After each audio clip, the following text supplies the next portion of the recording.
എല്ലാ സജ്ജനങ്ങൾക്കും വേങ്ങരായ കുട്ടികൾക്കും ഗുരുനാഥനായ പരമേശ്വരൻ സാറിനും ചേട്ടനൊക്കെ നമസ്കാരം. തിരുനക്കര തൃക്കൈക്കായിട്ട് ശ്രീരാമജന്മ ദേവസ്ഥാനത്ത് നടന്നു വരുന്ന രാമായണ മാസാചരണത്തിൻ്റെ ഭാഗമായി ശ്രീശങ്കര ആർഷപീഠം വിദ്യാർത്ഥികൾ അവതരിപ്പിക്കുന്ന രാമായണ പ്രഭാഷണ പരമ്പരയിലെ 3-ാം ദിവസമായി ഇന്ന് പ്രഭാഷണം അവതരിപ്പിക്കുന്നത് 1 വിശ്വനാഥൻ വാര്യർ, 2 നികശ്രീ നായർ. കൂടാതെ സന്ധ്യാനാമം ചൊല്ലുന്നത് വൈഷ്ണവിയും വാര്യർ. അപ്പം ഈ കുട്ടികളെ പറ്റി 1-2 കാര്യങ്ങൾ പറയാനുണ്ട്. ഈ കുട്ടികൾ 2 പേരും വിശ്വനാഥൻ വാര്യരും നികശ്രീ നായരും വളരെ കൃത്യമായി എല്ലാ ആർഷപീഠം ക്ലാസ്സുകളിലും പങ്കെടുക്കുന്നവരാണ്. ഈ കുട്ടികൾ 2 പേരും ഇക്കൊല്ലത്തെ SSLC പരീക്ഷയിൽ ഉന്നത വിജയം കരസ്ഥമാക്കിയവരാണ്.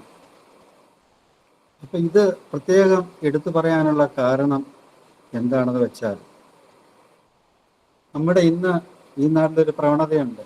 ഇതുപോലുള്ള ആധ്യാത്മിക ക്ലാസ്സുകൾക്കൊക്കെ കുട്ടികളെ പറഞ്ഞുവിടാൻ പലരും വൈമുഖ്യം കാണിക്കാറുണ്ട്. അതിനവർ പറയുന്ന കാരണം ട്യൂഷനുകളുണ്ട്, പഠിക്കാനുണ്ട്, സമയമില്ല എന്നൊക്കെയാണ്. വാസ്തവത്തിൽ അങ്ങനെ ഒഴിവ് കഴിവ് പറയുന്നവർക്കുള്ള ഒരു വ്യക്തമായ മറുപടിയാണ് ഈ 2 കുട്ടികളുടെ ഉന്നതമായ വിജയം. ഈ കുട്ടികളെ അത് തന്നെയല്ല, ഇതിനകത്ത് ഈ ഇങ്ങനെ വിടാതിരിക്കുന്ന മാതാപിതാക്കൾ ഒരു കാര്യങ്ങൾ കൂടി മനസ്സിലാക്കേണ്ടതുണ്ട്. ഈ ആധ്യാത്മിക ക്ലാസ് യഥാർത്ഥത്തിൽ കുട്ടികളിൽ ശ്രദ്ധയും ധാർമ്മിക ചിന്തയും വളർത്തുന്നതോടൊപ്പം അച്ചടക്കവും മൂല്യബോധവും അവരിൽ വളർത്തുകയും ചെയ്യും. അങ്ങനെ നാളത്തെ നല്ല പൗരന്മാരായി വളരുവാൻ ഈ കുട്ടികളെ ഇതുപോലുള്ള ആധ്യാത്മിക ക്ലാസ്സുകൾ സഹായിക്കും എന്നുള്ളത് തർക്കമറ്റ സംഗതിയാണ്. അപ്പോൾ ആദ്യമായിട്ട് ഇത്രയും പറഞ്ഞുകൊണ്ട് ഇത് കേൾക്കുന്ന രക്ഷകർത്താക്കളെങ്കിലും കൂടുതൽ കുട്ടികളെ ഇതുപോലെയുള്ള ആധ്യാത്മിക ക്ലാസ്സുകളിലേക്ക് പറഞ്ഞുവിടാൻ ശ്രദ്ധിക്കണം എന്നൊരു അപേക്ഷ കൂടെ മുമ്പോട്ട് വെച്ചുകൊണ്ട് ഞാൻ ഏറെ ബഹുമാനത്തോടെ വിശ്വനാഥൻ വാര്യരെയും നികശ്രീ നായരെയും പ്രഭാഷണത്തിനായി ക്ഷണിക്കുന്നു.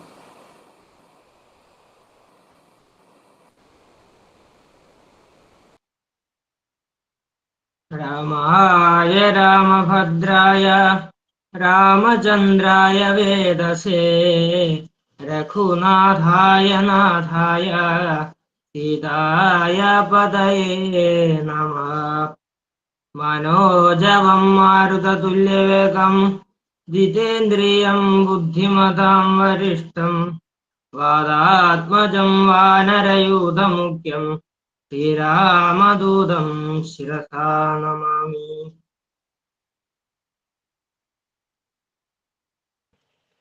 രാമായ രാമഭദ്രായ രാമചന്ദ്രായ വേദസേ രഘുനാഥായ നാഥായ സീതായ പതയേ നമഃ.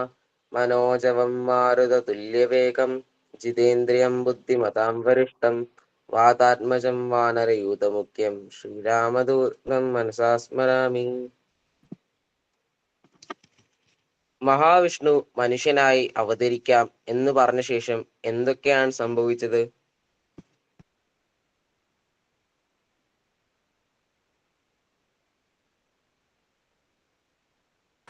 വിശ്വനാഥ് മ്യൂട്ടായല്ലോ.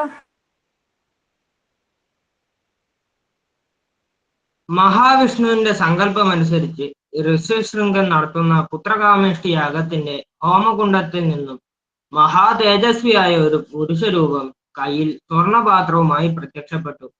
എന്നിട്ട് പറഞ്ഞു, ഞാൻ പ്രജാപതിയുടെ ആളാണ്. ഇതാ ഈ ദേവനിർമ്മിതമായ പുത്രജനകമായ പായസം സ്വീകരിച്ച് സ്വന്തം ഭാര്യമാർക്ക് കൊടുക്കുക. അങ്ങേക്ക് സന്താന സൗഭാഗ്യം ഉണ്ടാകും എന്ന് പറഞ്ഞ് ദശരഥ മഹാരാജാവിന് ആ പായസപാത്രം ഏൽപ്പിച്ച് അപ്രത്യക്ഷനായി. ദശരഥ മഹാരാജാവ് ആ പായസം കൗസല്യാദേവിക്കോ സുമിത്രയ്ക്കോ കൈകേയിക്കോ ആർക്കൊക്കെയാണ് കൊടുത്തത്? ദശരഥ മഹാരാജാവ് കൗസല്യാദേവിക്ക് നേർപകുതി പായസം കൊടുത്തു. ബാക്കി പകുതി വീണ്ടും പകുതി പകുതിയാക്കി ഒരു പകുതി സുമിത്രയ്ക്ക് കൊടുത്തു. ബാക്കി പായസത്തിന്റെ പകുതി കൈകേയിക്ക് കൊടുത്തു. പിന്നെ ബാക്കി വന്ന ഭാഗം വീണ്ടും സുമിത്രയ്ക്ക് തന്നെ കൊടുത്തു. എല്ലാവർക്കും സന്തോഷമായി. മൂവരും താമസിയാതെ ഗർഭിണികളാവുകയും ചെയ്തു. ഭഗവാൻ വിഷ്ണു അവതരിക്കാൻ തയ്യാറായി എന്ന് മനസ്സിലാക്കിയ ബ്രഹ്മദേവൻ ദേവന്മാരോട് ബലവാന്മാരും മായാവിദ്യകൾ അറിയുന്നവരായും സർവശാസ്ത്ര വിദ്യ സമ്പന്നരായും വാനര രൂപത്തിൽ ഭൂമിയിൽ ജനിക്കുവാൻ ആജ്ഞാപിച്ചു. രാവണവധത്തിനാണല്ലോ ഭഗവാൻ മനുഷ്യരൂപത്തിൽ അവതരിക്കുന്നത്. രാവണവധത്തിന് ഭഗവാനെ സഹായിക്കാനായി ഏറ്റവും ശക്തന്മാരായ വാനരന്മാരായി ദേവന്മാർ ഭൂമിയിൽ പിറന്നു. ഇപ്പോൾ മനസ്സിലായോ നാം കേട്ടിട്ടുള്ള വാനര സൈന്യം ആരാണെന്ന്? കൗസല്യ, സുമിത്ര, കൈകി ഇവർക്ക് എപ്പോഴാണ് കുഞ്ഞുങ്ങളുണ്ടായത്? വിശദമായി പറയാമോ? പായസം കഴിച്ച് ഏതാണ്ട് ഒരു വർഷമായപ്പോൾ മേടമാസത്തെ നവമി തിഥിയിൽ പുണർദം നാളിൽ കൗസല്യാദേവി ജഗന്നാഥനും സർവലോകവും നമസ്കരിക്കുന്ന ദിവ്യലക്ഷണങ്ങളുള്ളവനുമായ ശ്രീരാമന് ജന്മം നൽകി. കൈകേയി ഭരതന് ജന്മം നൽകി. സുമിത്രയ്ക്ക് 2 പുത്രന്മാർ പിറന്നു, ലക്ഷ്മണനും ശത്രുഘ്നനും. ഭരതന്റെ ജന്മനക്ഷത്രം പൂയം. ലക്ഷ്മണ ശത്രുഘ്നന്മാർ ആയില്യം നക്ഷത്രത്തിൽ ജനിച്ചു. കുട്ടികൾ ജനിച്ച് 11 നാൾ കഴിഞ്ഞപ്പോഴാണ് അവർക്ക് രാമൻ, ഭരതൻ, ലക്ഷ്മണൻ, ശത്രുഘ്നൻ എന്ന് പേരിട്ടത്. കുലഗുരുവായ വസിഷ്ഠ മഹർഷിയാണ് പേരിട്ടത്. കുട്ടികൾ വേദവും അസ്ത്രവിദ്യയും എല്ലാം നല്ലവണ്ണം പഠിച്ച് വീരശൂര പരാക്രമികളായി തൽസ്വഭാവികളുമായിരുന്നു. രാമനും ലക്ഷ്മണനും തമ്മിൽ വേർപിരിയാൻ പറ്റാത്ത വിധത്തിലുള്ള സ്നേഹബന്ധമുണ്ടായി. അതുപോലെ തന്നെ ഭരത ശത്രുഘ്നന്മാർ അതീവ സ്നേഹമുള്ള സഹോദരങ്ങളായി മാറി. ഈ 4 പേരുടെയും സഹോദര സ്നേഹം എല്ലാവർക്കും മാതൃകയായി മാറിത്തീർന്നു. അതുപോലെ കുട്ടികളുടെ മാതൃ പിതൃ ഗുരു ഭക്തിയും എടുത്തു പറയേണ്ട ഒന്നായിരുന്നു. അങ്ങനെ കുറച്ചു കാലം കുട്ടികൾ കളിച്ചു ചിരിച്ചും ആയുധാഭ്യാസങ്ങൾ പരിശീലിച്ചും വളർന്നു. ഒരു ദിവസം മഹാ തേജസ്വിയായ വിശ്വാമിത്ര മഹർഷി അയോധ്യ രാജധാനിയിലേക്ക് എത്തിച്ചേർന്നു.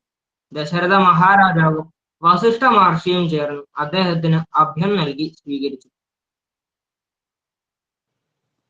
കുലഗുരുവാണ് വസിഷ്ഠ മഹർഷി എന്ന് നേരത്തെ പറഞ്ഞുവല്ലോ. ശ്രീരാമചന്ദ്രസ്വാമിക്ക് രാമൻ എന്ന് പേരിട്ടതും വസിഷ്ഠ മഹർഷിയാണല്ലോ. ആ മഹർഷിയുടെ തപശക്തിയെക്കുറിച്ച് ഒന്ന് പറയാമോ? ഹിന്ദു വിശ്വാസം അനുസരിച്ച് സപ്തർഷികളിൽ ഒരാളാണ് വസിഷ്ഠ മുനി. അദ്ദേഹം സൂര്യവംശത്തിന്റെ കുലഗുരുവും ബ്രഹ്മാവിന്റെ മാനസപുത്രനുമാണ്.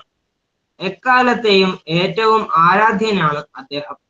വസിഷ്ഠ മഹർഷി ബ്രഹ്മജ്ഞാനിയും കാമക്രോധങ്ങളെ ജയിച്ച ആളുമായിരുന്നു. അദ്ദേഹത്തിന്റെ പത്നിയുടെ പേര് അരുന്ധതി എന്നാണ്. ത്രികാല ദർശനമുള്ള ആളുമാണ് അദ്ദേഹം. ശ്രീരാമൻ, ഭീഷ്മർ, നഹുഷൻ, സത്യസന്ധതയ്ക്ക് പേരുകേട്ട ഹരിശ്ചന്ദ്ര മഹാരാജാവിനും ഒക്കെ ഗുരുവായിരുന്നു വസിഷ്ഠ മുനി. പുത്രന്മാരില്ലാത്ത ദുഃഖം മാറുവാനായി ദശരഥ മഹാരാജാവ് വസിഷ്ഠ മുനിയോടും മന്ത്രിമാരോടും കൂടി ആലോചിച്ച് പുത്രകാമേഷ്ടിയാഗം നടത്തുന്നു. അതിനായി വേണ്ട കാര്യങ്ങൾ മുന്നിൽ നിന്ന് നിർവഹിക്കുന്നതും വസിഷ്ഠ മഹർഷിയാണ്. ഈ സമയം ദാനധർമ്മങ്ങൾ ചെയ്യാൻ നിയോഗിക്കപ്പെട്ടവരോട് വസിഷ്ഠ മുനി പറയുന്ന ഒരു ഉപദേശം ശ്രദ്ധിക്കേണ്ട ഒന്നാണ്. അവജ്ഞയോടെയോ ലാഘവത്തോടെയോ ദാനകർമ്മം നിർവഹിക്കരുത്. അങ്ങനെ ചെയ്താൽ അവ ദാതാവിനെ നശിപ്പിക്കും, അതിൽ സംശയമില്ല. പുത്രകാമേഷ്ടി യാഗാഗ്നിയിൽ നിന്നും പ്രജാപതിയുടെ പ്രതിപുരുഷൻ പ്രത്യക്ഷപ്പെട്ട് നൽകിയ പായസം കുടിച്ച് മഹാറാണിമാരായ കൗസല്യ, സുമിത്ര, കൈകേയിമാർ ഗർഭിണികളാകുകയും പുത്രന്മാർക്ക് ജന്മം നൽകുകയും ചെയ്തു. ആ പുത്രന്മാരുടെ നാമധേയം നൽകിയത് വസിഷ്ഠ മുനിയാണ്. അവരിൽ ഓരോരുത്തരുടെയും നാമത്തിന് അതിൻ്റെതായ സവിശേഷതകളുണ്ട്. അത് ഇപ്രകാരമാണ്: ആദ്യമായി വസിഷ്ഠമുനി പേരിടാനായി മടിയിൽ കിടത്തിയത് കൗസല്യാകുമാരനെയാണ്. തന്റെ മടിയിൽ കിടക്കുന്ന കുമാരൻ തന്നെ തന്നെ നോക്കി മന്ദഹസിക്കുന്നത് കണ്ട് മഹർഷി ആനന്ദത്താൽ ആറാടി. അതിനാൽ ആ ബാലന് എല്ലാവരെയും രമിപ്പിക്കുന്നവൻ എന്ന അർത്ഥമുള്ള രാമൻ എന്ന പേര് നൽകി. ഇതുപോലെ തന്നെ നല്ലൊരു ഭരണകർത്താവിന്റെ ലക്ഷണമുള്ള കുട്ടിക്ക് ഭരതൻ എന്നും ലക്ഷണമൊത്ത കുട്ടിക്ക് ലക്ഷ്മണൻ എന്നും ശത്രുക്കളെ ഹനിക്കാൻ കെൽപ്പുള്ളവന് ശത്രുഘ്നൻ എന്നും വസിഷ്ഠമുനി നാമധേയം നിർവഹിച്ചു. ഒരിക്കൽ വസിഷ്ഠമുനിയുടെ ആശ്രമം സന്ദർശിച്ച വിശ്വാമിത്ര മഹാരാജൻ അദ്ദേഹത്തിന്റെ ആശ്രമത്തിൽ കാമധേനു എന്ന ദിവ്യ പശുവിനെ മോഹിച്ചു. അതിനെ കൊടുക്കാൻ വിസമ്മതിച്ച വസിഷ്ഠനെതിരെ ബലമായി കാമധേനുവിനെ കൊണ്ടുപോകാൻ ശ്രമിച്ചു. എന്നാൽ കാമധേനു തന്റെ യജമാനന്റെ അടുക്കലേക്ക് കുതറി ഓടി വന്നു. ക്ഷത്രിയന്റെ ബലമല്ല ബലം, ബ്രഹ്മജ്ഞർക്കാണ് ബലം കൂടുതൽ. ദിവ്യമായ ബ്രഹ്മബലം ക്ഷത്രിയനേക്കാൾ ബലവത്താണ്. അങ്ങയുടെ ബലം അളവറ്റതാണ്. അങ്ങയുടെ തേജസ് ആരാലും തടുക്കാനാവാത്തതുമാണ്. അങ്ങയുടെ ബ്രഹ്മബലം സംഹരിച്ചിട്ടുള്ള ഞാൻ വിശ്വാമിത്രനെ തടഞ്ഞുകൊള്ളാം, അനുവാദം നൽകിയാലും. വസിഷ്ഠ മഹർഷിയുടെ അനുവാദം ലഭിക്കേണ്ട താമസം വിശ്വാമിത്രന്റെ സർവ്വ സൈന്യത്തെ കാമധേനു യോഗശക്തിയാൽ നശിപ്പിച്ചു. ശേഷം യുദ്ധം ചെയ്യാൻ വന്ന 100 വിശ്വാമിത്ര പുത്രന്മാരെ തന്റെ ഹുങ്കാരത്താൽ ചാമ്പലാക്കി. തന്റെ പരാജയത്താൽ കോപാകുലനായ വിശ്വാമിത്രൻ തപസ്സു ചെയ്ത് ദിവ്യാസ്ത്രങ്ങൾ സ്വന്തമാക്കി. വീണ്ടും വസിഷ്ഠനെ എതിർത്തു. എന്നാൽ വിശ്വാമിത്രൻ പ്രയോഗിച്ച ബ്രഹ്മാസ്ത്രത്തെ തന്നെ തന്റെ യോഗദണ്ഡ കൊണ്ട് വസിഷ്ഠ മഹർഷി നിർവീര്യമാക്കി. വസിഷ്ഠ മഹർഷിയുടെ ബലം കണ്ട് ദേവകൾ അദ്ദേഹത്തെ പുകഴ്ത്തി. വിശ്വാമിത്രൻ വീണ്ടും തപസ്സിന് മടങ്ങി. കുറച്ചു നാളുകൾക്ക് ശേഷം ത്രിശങ്കു എന്ന രാജാവ് ഉടലോടെ തന്നെ സ്വർഗത്തിലെത്തിക്കണം എന്ന ആവശ്യത്തോടെ വസിഷ്ഠ മുനിയെ സമീപിച്ചു. അദ്ദേഹം കർശനമായി നിരസിച്ചു. പിന്നീട് വിശ്വാമിത്ര മുനി ത്രിശങ്കുവിനെ ആഗ്രഹം പരിഗണിച്ച് തന്റെ തപോബലത്താൽ ഒരു ത്രിശങ്കു സ്വർഗം തന്നെ അദ്ദേഹത്തിനായി നിർമ്മിച്ചു. കാലങ്ങൾ വീണ്ടും കടന്നുപോയി. അതികഠിനമായ തപസ്സിനു ശേഷം വിശ്വാമിത്ര മുനി ഋഷിപദം ലഭിച്ചു. എന്നാൽ അതിൽ സംതൃപ്തനാകാതെ അദ്ദേഹം വീണ്ടും തപസ്സനുഷ്ഠിച്ചു. അങ്ങനെ ഋഷിമുഖ്യത്വം എന്ന പദവി ലഭിച്ചു. അതിലും തൃപ്തനാവാതെ വീണ്ടും തപസ്സനുഷ്ഠിച്ച് ഒടുവിൽ ബ്രഹ്മാവ് തന്നെ ബ്രഹ്മർഷിപദം വിശ്വാമിത്രന് നൽകി. എന്നാൽ അത് അല്ല, വസിഷ്ഠ മഹർഷിയാൽ തന്നെ അംഗീകരിക്കണം എന്ന് പറഞ്ഞു. ഇതറിഞ്ഞ വസിഷ്ഠൻ സസന്തോഷം അങ്ങനെ ആകട്ടെ എന്ന് പറഞ്ഞ് അംഗീകരിച്ചു. ബ്രഹ്മർഷിത്വം കൈവന്ന വിശ്വാമിത്ര മഹർഷി ഭക്തിപുരസരം വസിഷ്ഠ മഹർഷിയെ പൂജിച്ചു. സീതാപരിണയകാലത്ത് ജനക മഹാരാജാവിനോട് ദശരഥ മഹാരാജാവിന്റെ വംശവർണ്ണന നടത്തുന്നത് വസിഷ്ഠ മുനിയാണ്. ദശരഥ പുത്രന്മാരെ എല്ലാം വിവാഹത്തിന് മുഖ്യ പുരോഹിതൻ വസിഷ്ഠ മഹർഷി തന്നെ. ഇതാണ് വസിഷ്ഠ മഹർഷിയുടെ മഹത്വം.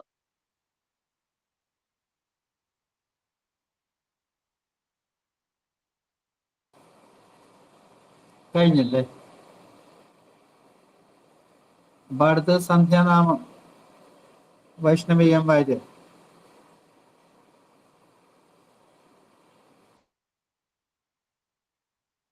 രാമായ രാമഭദ്രായ രാമചന്ദ്രായ വേദസേ രഘുനാഥായ നാഥായ സീതായ പതയേ നമഃ.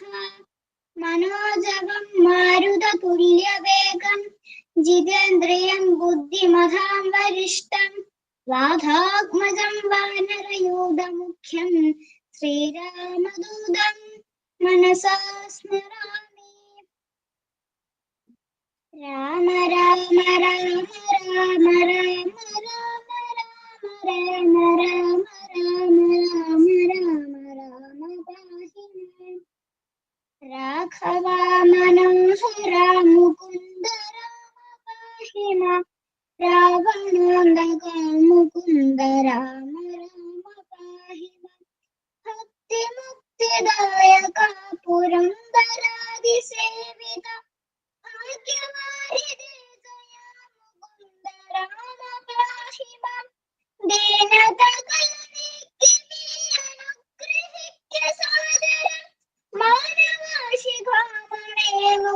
മുകുന്ദ രാമ പാഹി മാം. നിൻ ചരിതമോതുവാൻ നിനാവിലോർമ്മ തോന്നണം. പഞ്ചസായ ഗോപമാ മുകുന്ദ രാമ പാഹി മാം. ശങ്കര സദാശിവ നമഃ ശിവായ മംഗളം.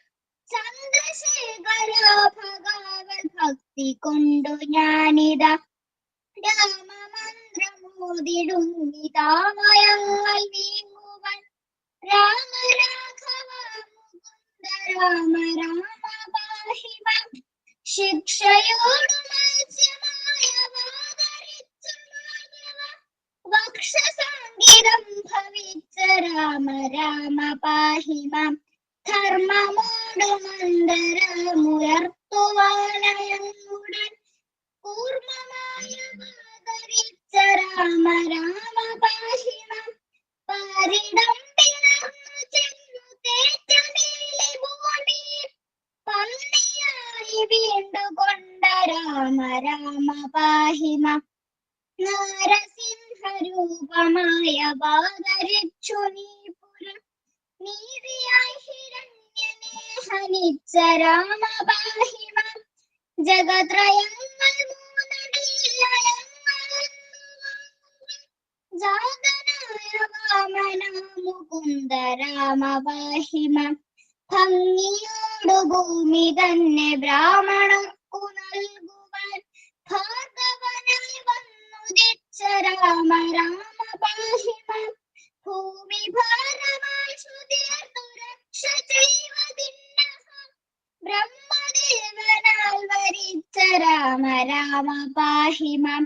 ആകയാൽ അയോധ്യമന്നനാം ദശരഥനുടെ ആത്മപുത്രനായി ജനിച്ച രാമ രാമ പാഹി മാം.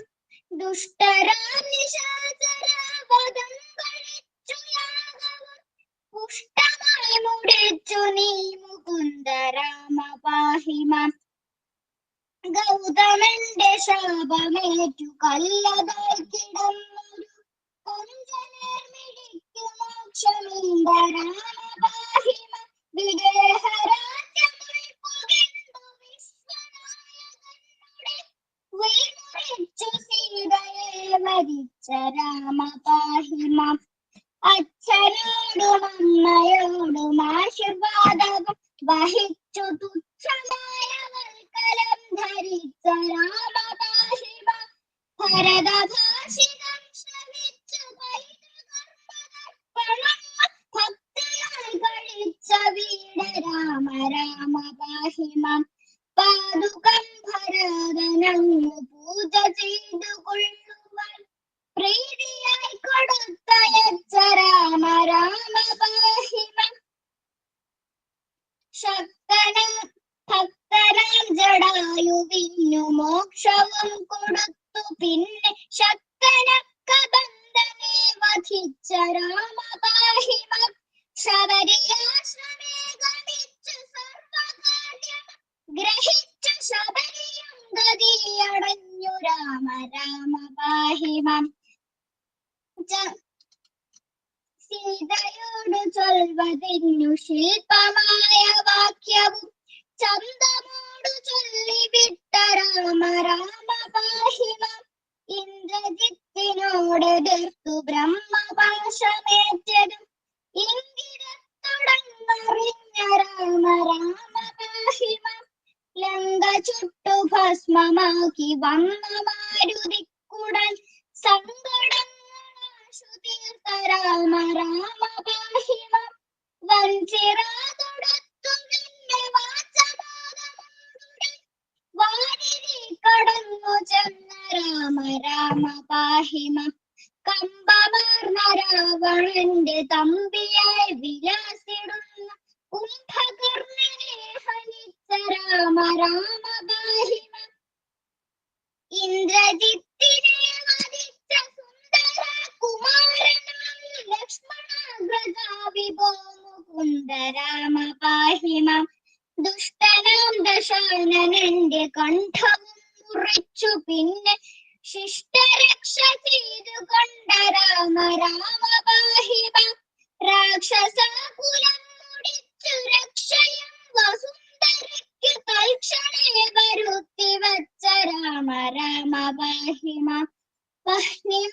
അകലെ ഇരുന്ന സീതയെ വഹിച്ചുകൊണ്ട് വന്നയോധ്യ പുക്കിരുന്ന രാമ രാമ പാഹിമം.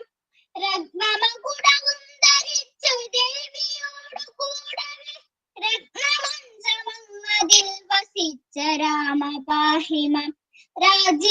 രാജ്യവാസിയായവർക്കു പൂജ്യനായിരുന്നു തത്ര രാജ്യപാലനം വഹിച്ച രാമ രാമ പാഹിമം.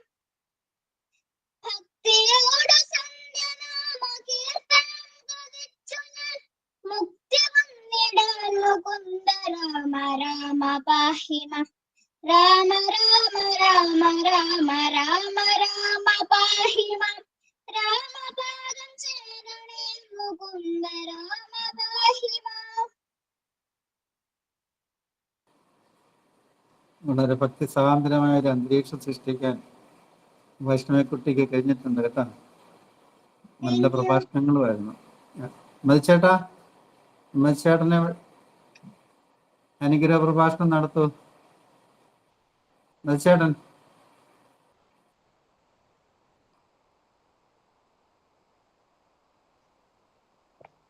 സായിരാം സായിരാം. കേൾക്കാം മതിച്ചേട്ടാ, കേൾക്കാം. ഇന്ന് രാമായണ മാസത്തിന്റെ 3-ാം ദിവസമാണ്. വളരെ ആകാംക്ഷാപൂർവ്വം ഞാൻ കാത്തിരിക്കുകയായിരുന്നു കുഞ്ഞുങ്ങളുടെ പരിപാടി കാണാനും കേൾക്കാനും. നികേതിന്റെ ചോദ്യങ്ങളും വിശ്വനാഥന്റെ ഉത്തരങ്ങളും ഏറെ വിജ്ഞാനപ്രദങ്ങളായിരുന്നു. കൂടുതൽ അറിവ് കിട്ടുന്ന ചോദ്യോത്തരങ്ങളാണ് അവർ അവതരിപ്പിച്ചത്. നിരവധി കഥാപാത്രങ്ങളെയും രാമായണ കഥാഗതിയെയും വിശദമായി പഠിക്കുവാനും അറിയാനും ഈ ചോദ്യോത്തരങ്ങൾ കൂടുതൽ സഹായിച്ചിട്ടുണ്ട്. എനിക്ക് മാത്രമല്ല, ബാക്കിയുള്ളവർക്കും അങ്ങനെ തന്നെയെന്ന് ഞാൻ വിശ്വസിക്കുകയാണ്. വിശ്വനാഥനും നികേതനും ഭഗവാന്റെ എല്ലാ അനുഗ്രഹങ്ങളും ഉണ്ടാകട്ടെ എന്ന് പ്രാർത്ഥിക്കുന്നു. ഈ രാമായണ സഫരിയ ജീവിതത്തിൽ അങ്ങോളം തുടരണമെന്നുകൂടി എനിക്കൊരപേക്ഷയുണ്ട്. അടുത്തത് നമ്മുടെ വൈഷ്ണവി കുട്ടിയുടെ സന്ധ്യാനാമം വളരെയേറെ ഹൃദ്യമായിരുന്നു. ഇടയ്ക്ക് മൈക്കിനെന്തോ കുഴപ്പമുണ്ടായതുകൊണ്ടുള്ള ഒരു അസ്വാസ്ഥ്യം ഉണ്ടായിരുന്നു, അത്രയേ ഉള്ളൂ. എൻ്റെ ജീവിതത്തിൻ്റെ കുട്ടിക്കാലത്തിലേക്ക് പോകാനായിട്ടുള്ള ഓർമ്മകൾ ഈ സന്ധ്യാനാമം സഹായിച്ചു. അന്നൊക്കെ ഈ സന്ധ്യാനാമം ചൊല്ലാതെ ആഹാരം തരത്തില്ലായിരുന്നു അച്ഛനും അമ്മയൊക്കെ. അത്രയേറെ കർക്കശമായുള്ള ഒരു ജീവിത രീതിയായിരുന്നു. ഇന്ന് അതെല്ലാം നഷ്ടമായിരിക്കുന്നു എന്നുള്ളതാണ് എൻ്റെ കാഴ്ചപ്പാട്. സ്വാമിയാരമഠത്തിൽ വരുന്ന കുട്ടികളെങ്കിലും അത് പിന്തുടർന്ന് സർവൈശ്വര്യങ്ങളും ഭഗവാനിൽ നിന്ന് അനുഗ്രഹങ്ങളും ഉണ്ടാകാനായിട്ട് സഹായിക്കട്ടെ എന്ന് അപേക്ഷിക്കുകയാണ്. സായിരാം. പരമേശ്വര സാറുണ്ടോ? പരമേശ്വര സാറുണ്ടോ? ഞാനൊരു അഭിപ്രായം പറയട്ടെ. സാറേ പറഞ്ഞോളൂ.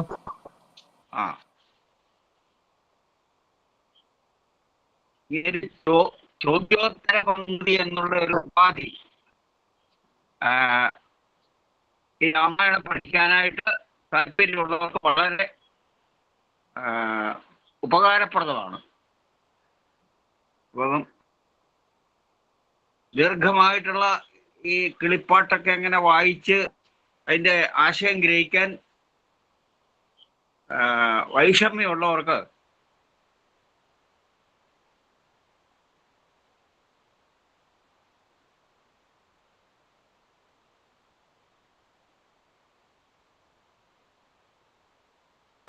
സാർ മ്യൂട്ടായി.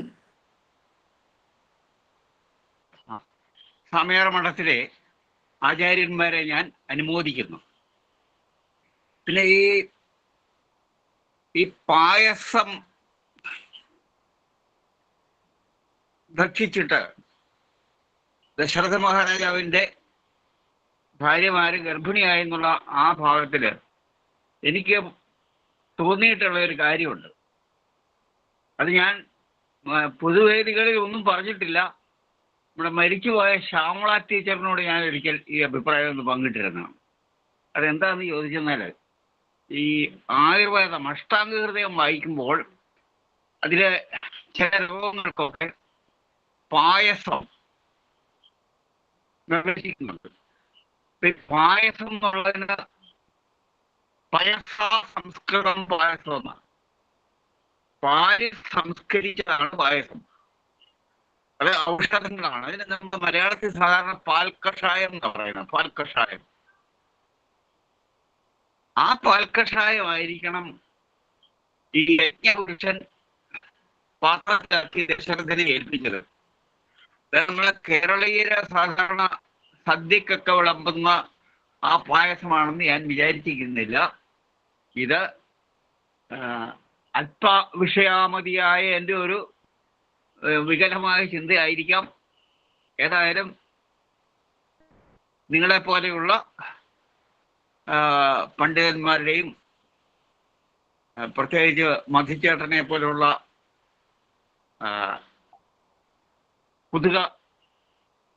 കുതുകികളുടെയും ചിന്താധാരയിലേക്ക് ഞാൻ ഈ ആശയം ഇവിടെ പറഞ്ഞു വയ്ക്കുന്നു. എല്ലാവരുടെയും അഭിപ്രായം കേൾക്കാൻ വളരെ താല്പര്യമുണ്ട്. എൻ്റെ വാക്കുകൾ ഞാൻ ഉപസംഹരിക്കുന്നു. ഈ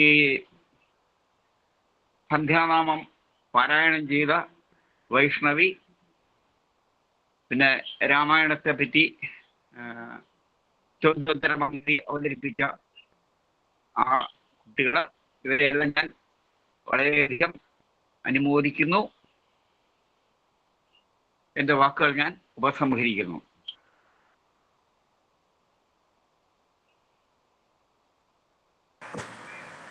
നമസ്കാരം വൈഷ്ണവിക്കുട്ടി, മോള് ഭംഗിയായിട്ട് ചൊല്ലിട്ടോ സന്ധ്യാനാമം. പിന്നെ വിശ്വനാഥം നികേതം. ഇപ്പൊ സാറ് പറഞ്ഞ പോലെ ചോദ്യോത്തര രീതിയിലുള്ള ഈ ഒരു അവതരണം തന്നെ ഗംഭീരമാണ്. വളരെ നന്നായിട്ട് ചെയ്തു. രണ്ടുപേരും, 3 പിള്ളേരും നന്നായിട്ട് ചെയ്തു കേട്ടോ. ദൈവം അനുഗ്രഹിക്കട്ടെ.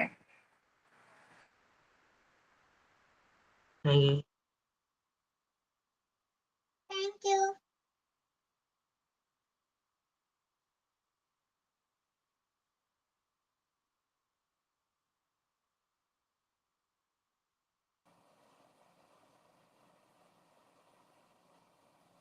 ഇനി ആരെങ്കിലും ഉണ്ടോ?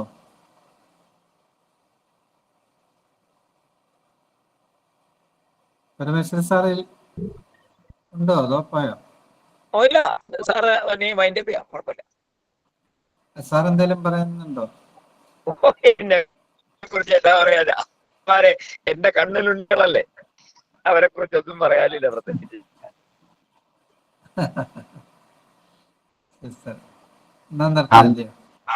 നാളത്തെ ഇതൂടെ സാറേ ഒന്ന് പറഞ്ഞേക്കൂ. നാളെ ആരൊക്കെയാ? എനിക്ക് അറിഞ്ഞൂടല്ലോ. നാളെ നമ്മൾ പ്രഭാഷണം നടത്തുന്നത് വൈഭവും പിന്നെ വിനോദ് പറഞ്ഞോളൂ. വൈഭവ് നാളെ വൈഭവ് വി കൈമൾ, വിനീത് കൃഷ്ണൻ. വിനീത് കൃഷ്ണനാണ് പ്രഭാഷണം നടത്തുന്നത്. വൈഭവ് ചോദ്യോത്തരങ്ങൾ ചോദ്യം ചോദിക്കുന്നു.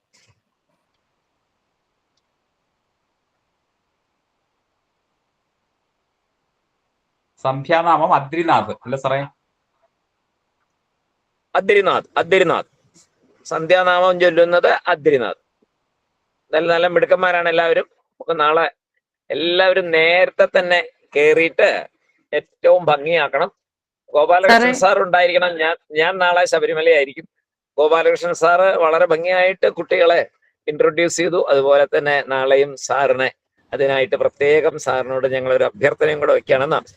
കാര്യം നമ്മളിൽ നിന്ന് വേറൊരാളല്ല ഗോപാലകൃഷ്ണൻ സാർ, എന്നാലും സാറിനെ ബുദ്ധിമുട്ടിക്കുന്നതിൽ ഒരു സ്വല്പം വിഷമമുണ്ട്. പക്ഷെ സാർ അത് കൈകാര്യം ചെയ്യണമെന്ന് വലിയ അഭ്യർത്ഥിക്കുകയാണ് നാളെയും കൂടെ. സാറേ ഒരു കാര്യം പറഞ്ഞോട്ടെ സാറേ, കേക്കാവോ? പറഞ്ഞോളൂ കേൾക്കാം.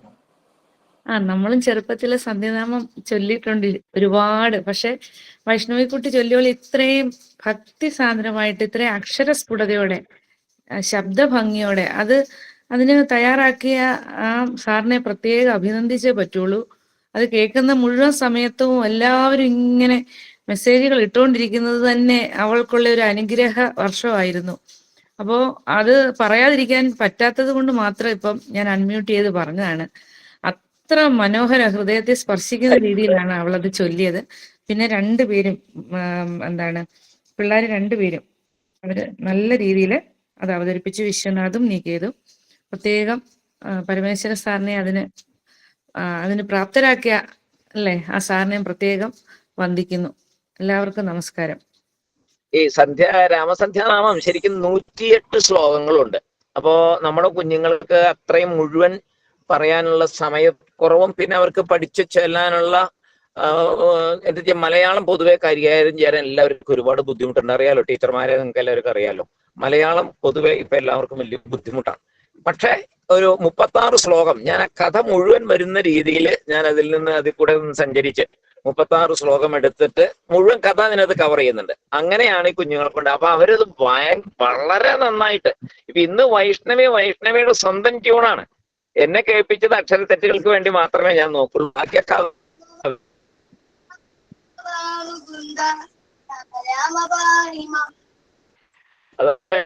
എല്ലാ ക്രെഡിറ്റും കുഞ്ഞുങ്ങൾക്ക് തന്നെയാണ്. അവരെ പ്രോത്സാഹിപ്പിച്ച് നമ്മൾ മുന്നിക്കുമ്പോൾ നമ്മൾ അതിന്റെ സമയം കണ്ടെത്തുക, അതേ നമ്മൾ ചെയ്യുന്നൊരു കാര്യം. എല്ലാവർക്കും നമസ്കാരം, വളരെ സന്തോഷം. ഒരു കാര്യം പറയാനുണ്ട്. ഇന്ന് സ്വാമിയാർ മഠത്തില് വൈഷ്ണവി ശ്ലോകം പറഞ്ഞായിരുന്നു. വളരെ നന്നായിരുന്നു. അത് ഓഡിയോ നേരിട്ട് കേട്ടപ്പോ ഇതിനും നന്നായിരുന്നു.